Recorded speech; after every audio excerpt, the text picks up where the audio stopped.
Hello guys, welcome back to this channel. In today's video, I'm going to show you some hidden items in a VIP room you might miss on Dress to Impress April Fool's update. Okay, let's get into it guys. First of all, I'm going to enter the VIP room and I'm going to show you the hidden items.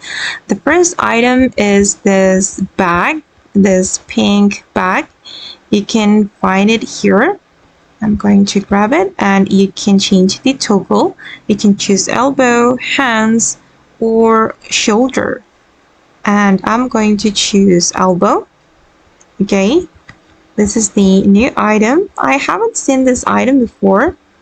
Okay, and the second one, you can go to the back area and then you can get this one. I'm going to show you. Wait. Again, this is also cute as well. Okay, but unfortunately we can't change the toggle.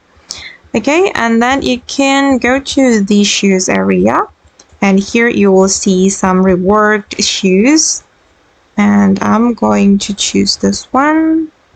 All right, and I'm going to change the color. Okay, and then the last item I'm going to show you is an horology. You can go to the necklaces and bracelet area and you will find this horology. Okay, I'm going to grab it and this is how it looks. It's really cool, right? Okay guys, and that's all of the hidden items in VIP room on Dress to Impress April's Fool's update. I hope this tutorial will be useful for you. Thank you so much for watching and bye.